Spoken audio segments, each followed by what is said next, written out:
Good morning everybody, and thank you for joining me again. Now, I'm doing the introduction to the video at home for two reasons. Firstly, because at the moment it's absolutely throwing it down with rain out there, and I'm just waiting for the rain to subside a little bit before I set off. The other reason is I want to say a very big thank you to a gentleman called Russ Balbirona. Now, Russ is the digital content and strategy specialist at Texas First Electronics, the people who make all the Technetics stuff.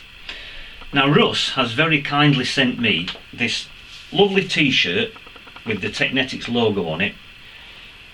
He has also sent me this lovely hat with the Technetics logo on it in black.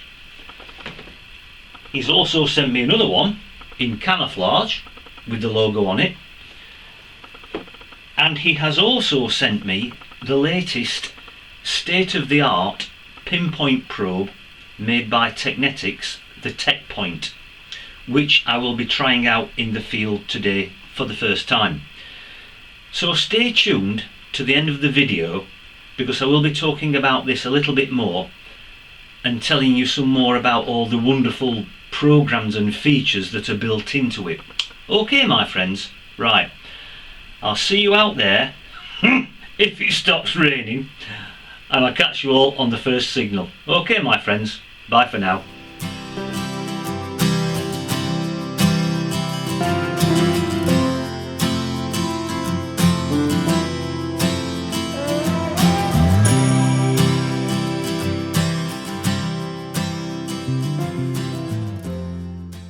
Right, boys and girls, we've got a little find down here. It's not much to look at.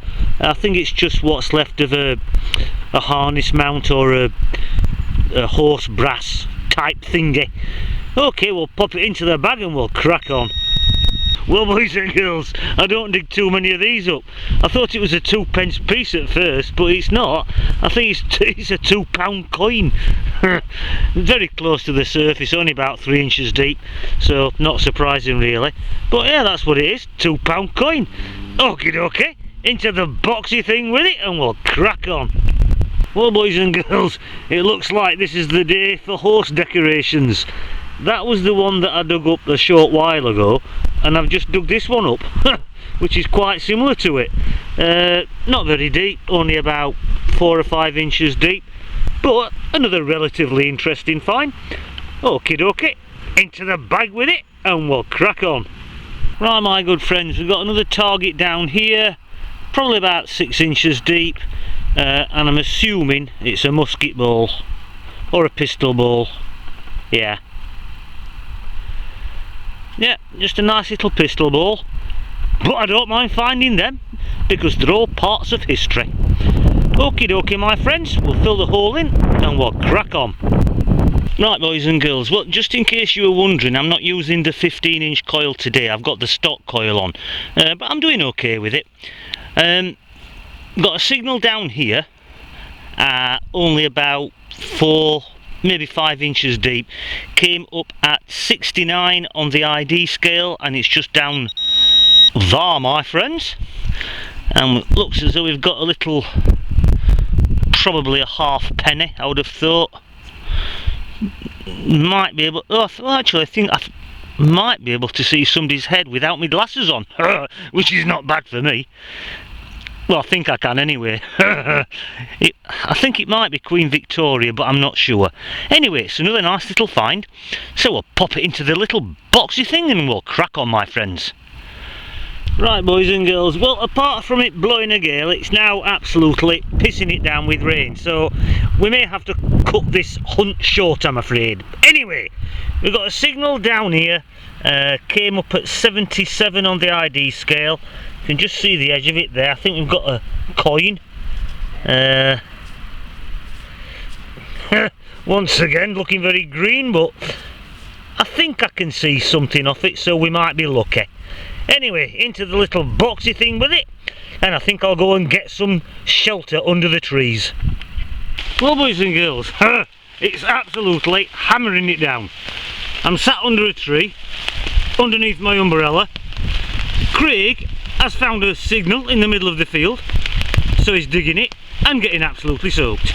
Okie dokie, I'll see you in a while.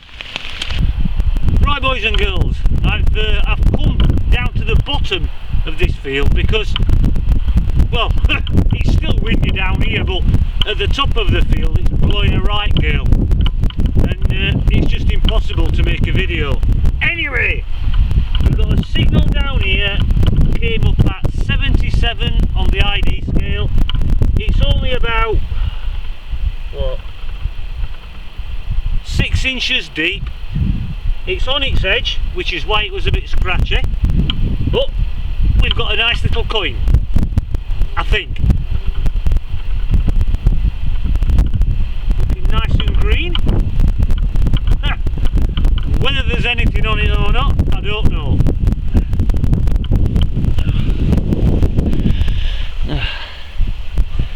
And there we are, my friends. I can only apologise for the wind. There may be something on it, there may not be, I don't really know. Anyway, I don't care, because it's a nice little coin and it's going in the boxy thing. Okie dokie, well, crack on, my friends. Right boys and girls, well, the rain seems to be holding off for the time being, and at the moment I'm sheltered from the wind by this hedgerow. Thank God. We've got a signal down here. It came up at about 76 on the ID scale. I'm still playing around with the settings on the Technetics Pinpoint probe, but up to now I'm quite impressed with it. I've just got to play around with the sensitivity a bit more, because earlier on I had the sensitivity turned up too high and it was playing havoc with everything. But anyway, we'll turn it on, simple as that. And down here I think we've got a very tiny but very nice little buckle. It's only about 5 inches deep, something like that. I'll let you have a look. Craig's over there firtling about in the hedgerow. There's the tiny little buckle. It is tiny as well. Probably a shoe buckle, I would imagine, from the 1600s, maybe 1700s. But yeah, a lovely little find. Okie dokie, we'll pop it in the bag and we'll crack on, my friends. Right, let's have a wander over and see what Craig's been up to. Any good, pal? Few and far between. Few and far between. Well, let's have a look what we've got. Just had. He's just had?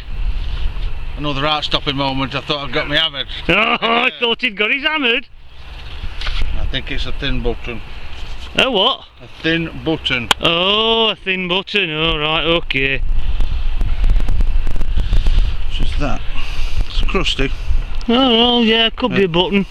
Not entirely sure. You did find that other coin earlier on, though, didn't you? Toasty one. Looks like it's been in a fire. Yeah, I think that one's George III. Yeah.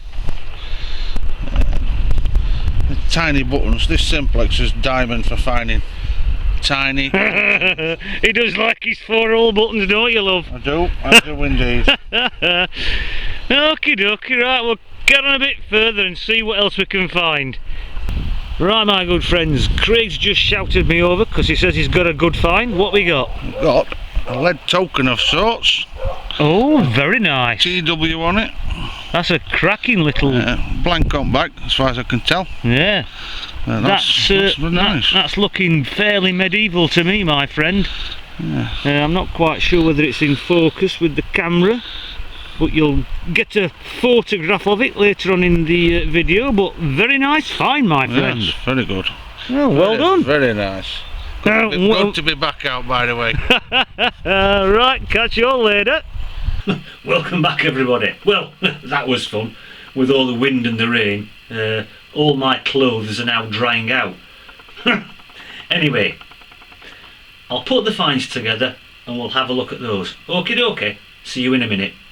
Right, boys and girls, I've come downstairs into my workshop to show you the finds because my mad dog won't stop barking at the pheasants out of the window. Anyway, few little buttons, not much to shout about, although that one would have been very nice at one time.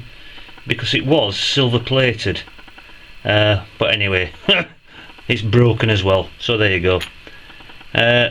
Fairly nondescript bag seal. There's no markings, no writing on it. 1p piece, 2p piece, bugger. Some kind of brass cap, probably off a tractor, something like that. Moo tube, scrap lead, scrap lead, scrap lead, scrap copper, bottle cap, washer. Relatively more interesting finds. Part of a horse brass. It would have been nice if it had been complete, but it's not. And then I dug another one up, similar kind of design, obviously made out of brass, both of them. And then you saw me dig one pistol ball up, but I ended up digging two pistol balls. Onto the coins.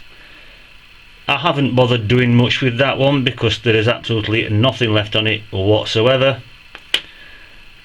Queen Victoria, 1p, which is in nice condition, which is now I've cleaned it up and waxed it anyway. Veiled Victoria, I think the date on that one is 1896.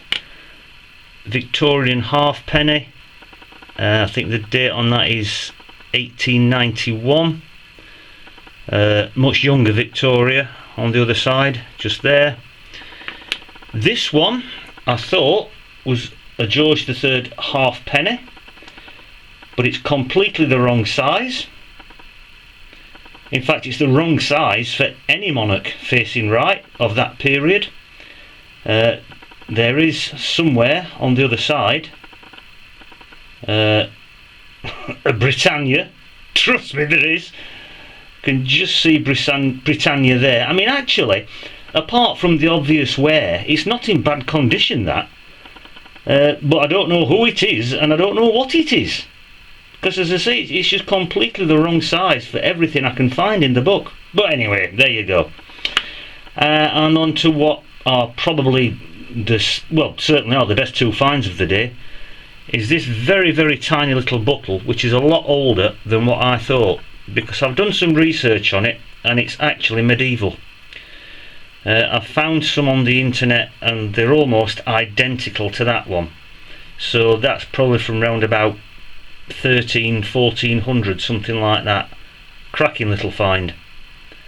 And then, which probably the best find of the day, what Craig dug up, and that is this lovely medieval token. It's blank on the other side, but on this side it says TW. Some little dots and various other patterns on it, but that is an absolutely cracking find. As I say, there's nothing on the other side, but that's an absolute belter, that, so well done, Craig. Right, my good friends, those are the finds, so I'll turn the camera off and we'll continue a bit further. Right, boys and girls, those were the finds. Now, fortunately, the mad dog is now playing in the garden, so we're back upstairs. Right, on to the pinpoint probes. Well, as you know, I normally use the Nocta, and in all fairness, I can't fault it. It is a very good pinpoint probe. But today we've been using the new Techpoint from Technetics. Overall view, very nice looking piece of kit. It's a lot slimmer than the Nocta because it takes two AA batteries as opposed to the 9V battery. The AA batteries go in the waterproof compartment, which is just there. The plastic shell that it's made from is abrasion resistant, which is handy if you're working in very gravelly soil or rocky soil, whatever. It won't wear through. It has a measuring scale down one side there in centimetres. It has another measuring scale on the other side in inches. The LED light underneath just there has 20 different settings for brightness. It's got a nice soft non-slip grip to it. It's also got quite an important feature for some detectors, a nice moulded lanyard attachment to it just there, which the Nocta doesn't have. And basically it's a really nice piece of kit. So on to the various settings. You can actually ground balance this. So if you're out gold prospecting, which I don't do much of in this country, or you're detecting on very heavily mineralised soil, that comes in very handy. It's very easy to ground balance, so there's no problems there. Frequency wise, I was getting a lot of interference with this and my machine. There are 16 different frequencies that you can scroll through. I scrolled through them all and I got to frequency number 12, and when I did, both the pinpoint probe and the metal detector fell completely silent. So the frequency shift does work well. The alarm stroke sensitivity goes from low, medium to high. I had it set too high when I was out in the field, which is why everything was going ballistic. I had a play around with it and found out that the best setting is medium. When I set it to the medium sensitivity, it worked absolutely fine, no problems at all. And on the alarm and the sensitivity settings, there are 9 different program settings. So you can go from low to medium to high. You can also go from vibrate, non-vibrate, audio, vibrate and audio. You can have the best of both worlds if you like. There are lots of other functions included in the machine. There's the rapid retune, there's an overload feature, a reboot feature, there's the lost mode that kicks in after 5 minutes with an audio alert and the LED alert, and then after 10 minutes it will shut down completely. Overall, I definitely think this has the edge over the Nocta, if you take into consideration all the features that are packed into this lovely little pinpoint probe. Sensitivity wise, I'm just going to show you now briefly how sensitive this is compared to the Nocta. Okay, so I'm just going to adjust the camera and let you have a look. Okie dokie. Right, boys and girls, I've set both pinpoint probes up to medium sensitivity, so they're both set up exactly the same. Right, I've turned the Nocta on and I've aligned it with that line just there, and the coin I'm using is the Victorian penny that I dug up today. So let's see how the Nocta gets on with this sensitivity wise. Right, that's 1, 2, 3, 4, 5.5 centimetres it first picked it up.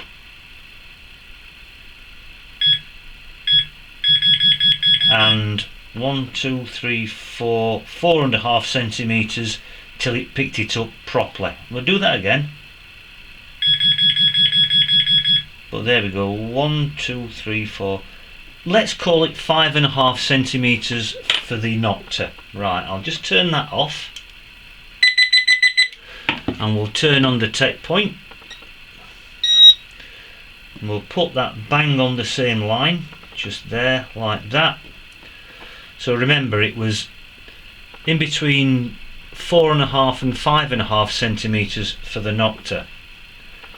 So for the tech point, it is a lot more. 1, 2, 3, 4, 5, 6, 7, 8.5 centimetres all the way around. So the proof of the pudding, my friends, is in the eating. Right, I'll just adjust the camera, my friends. Well, my good friends, what can you say? there's no doubt about the fact that the Techpoint outperforms the Nocta as regards sensitivity, because we've just proven that. And to be honest with you, there are so many other functions and programs packed into this pinpoint probe, it's unbelievable. Even simple things like the one button operation on the side as opposed to the buttons being on the top, the frequency shifting, the ability to be able to ground balance it, and everything else just make the Techpoint, in my opinion, a better pinpoint probe than the Nocta. So it definitely gets my seal of approval. And if you're thinking about buying your first pinpoint probe, I would seriously consider this one. And if you're thinking about replacing an existing pinpoint probe for whatever reason, maybe it's broken or something, I don't know, I would also seriously consider buying the Techpoint from Technetics, because it's a damn good machine.